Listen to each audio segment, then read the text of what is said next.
Yeah.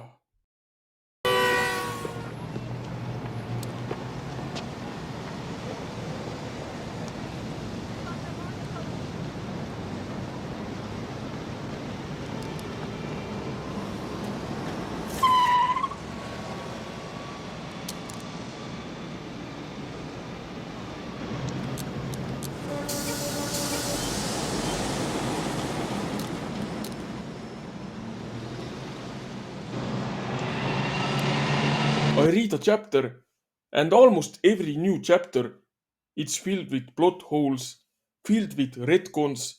It's complete nonsense. But One Piece reviewers, they read the exact same chapter. Instead of seeing retcons, instead of seeing plot holes, they see perfection. They see One Piece as the best thing ever since sliced bread. Now let's get into this chapter. Before I even read the chapter, I had a comment telling me that Kuma has regrown an entire leg. And I finally read the chapter and I'm like, okay, so Akainui blew off Kuma's leg. Let's talk about how Kuma got to Egghead first. Kuma was running around in a marine base because instead of teleporting, he decided to run. Then Akainui attacked Kuma, blew off his face, blew off his leg. Kuma was brutally injured. And after running away and getting injured by Akainui, Kuma randomly decides to teleport away. Why didn't he teleport away earlier? That's never explained by Oda. I guess Oda forgot that Kuma can teleport. But Kuma's leg was blown off completely. And this chapter starts off with Kuma having two legs. Now you may say that maybe Kuma took time to grow a new leg. Okay. Okay, so let's say that Kuma grew a new leg overnight. Or however long, like couple of days, it took to get to Egghead for Kuma. Kuma's leg has been regrown, but his face is still messed up. I mean, Oda forgot that his leg was destroyed, but Oda didn't forget that Kuma's face was also blown off, because Kuma's face is still injured. Anyways, Bonnie had 2 years to go on Egghead to confront Vegapunk, but she went to Egghead at the same time that Saturn went to Egghead, and Saturn just happened to be the one who killed Bonnie's mother. And then Saturn is about to kill Bonnie, and Kuma appears literally out of nowhere to stop him from killing Bonnie, because that makes sense. Kuma literally came out of nowhere to save Bonnie's life. This reminded me of that god awful season of Game of Thrones. You know, season 8 that everyone hates. In season 8 of Game of Thrones, Arya teleported literally out of nowhere to kill the main villain, Night King. This writing that One Piece has feels just as bad as the last season of Game of Thrones. Characters literally coming out of nowhere to save other characters. Vegapunk is shocked that Kuma still has the spirit to fight and protect his daughter. And then Vegapunk is like, oh, maybe it has something to do with Kuma's race. You see, Kuma should be like a brainless zombie right now. But I heard that the Buccaneers have a secret ability that makes them control their bodies even though they should be dead. Okay. I mean, Kuma should literally be dead right now.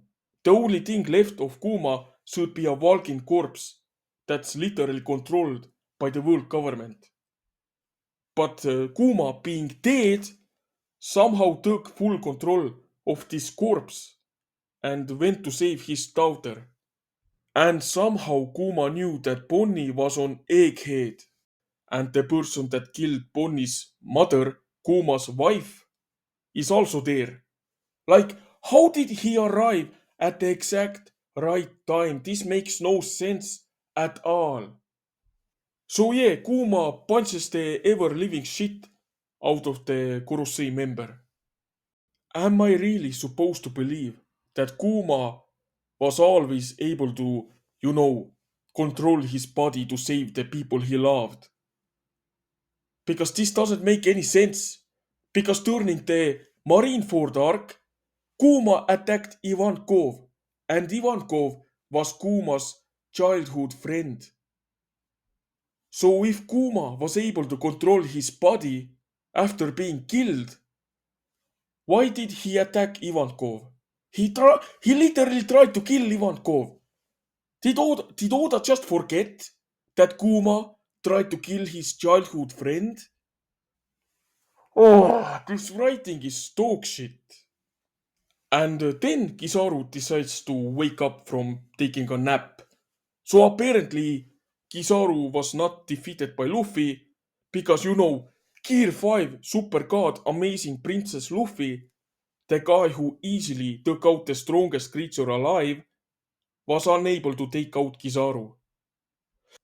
I said a long time ago in one of my old videos that it makes no sense for Luffy to turn into a god this early on, because One Piece will last for like 2, 3, 4, 5 years, okay?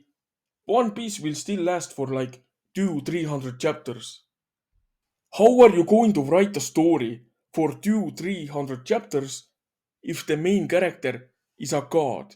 If the main character has the ability to manipulate reality? If the main character was able to catch lightning?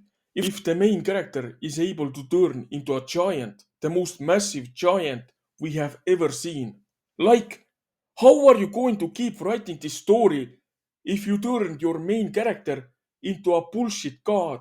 If you literally retconned the main character's established devil fruit so he would be able to defeat the so-called strongest creature alive on land, on sea, on air. Kaido is known as the strongest character, the strongest creature among all living things.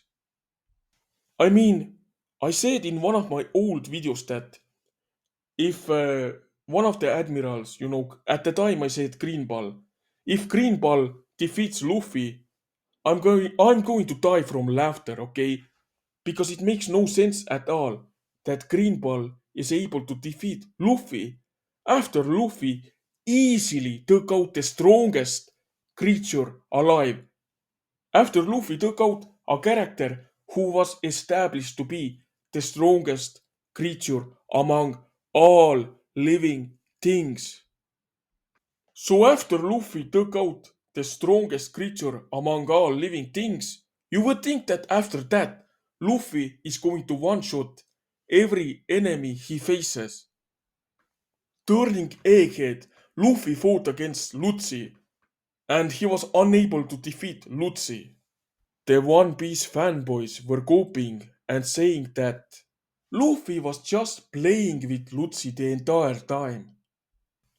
And Luffy was not actually serious. Am I actually supposed to believe that Luffy and Luffy fight each other and Luffy just plays with Luffy while one of Luffy's allies is on the ground bleeding to death? So Luffy and Luffy fought, and after the battle, Luffy had a little band-aid on his cheek. That was the only injury he got from fighting Gear 5 Sun God Nika, Super Princess Amazing the Chosen One. Luffy fought the amazing chosen princess and he got a little boo-boo on his cheek. That's it. Then Luffy fights against Kizaru. Kizaru knocks Luffy out. Okay, I know that Luffy also knocked Kizaru out, but Kizaru got back up. Kizaru got back up in this chapter. How is it possible that the number one strongest creature alive was not able to defeat Luffy? That Luffy mercilessly bullied the strongest creature alive. But Luffy is unable to take out Luffy. Luffy is unable to take out Kizaru for good. Doesn't make any sense. I mean, let's be honest. Kizaru is not stronger than Kaido. Kizaru was never stronger than Kaido. Look at any One Piece ranking lists before this Nika nonsense. Any of these top 10 or top 100 strongest characters lists. Kaido was always ranked above Kizaru, above all the admirals. In every ranking, I have never seen a One Piece ranking video where Kizaru is top 3 strongest characters. But apparently Kizaru is stronger than Kaido. This has been 100% confirmed by this chapter. And since Lucy was also able to survive being attacked by super god amazing Princess Nika, Lucy in my book, okay, is also stronger than the strongest creature alive.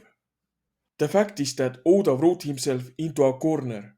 You can't have your main character become a retcon bullshit god and then you are like, there are going to be like 300 more chapters of One Piece. Like, who is Luffy supposed to fight against? Luffy is literally sun god, Nika. Luffy has the rarest devil fruit in existence, the most powerful devil fruit in existence.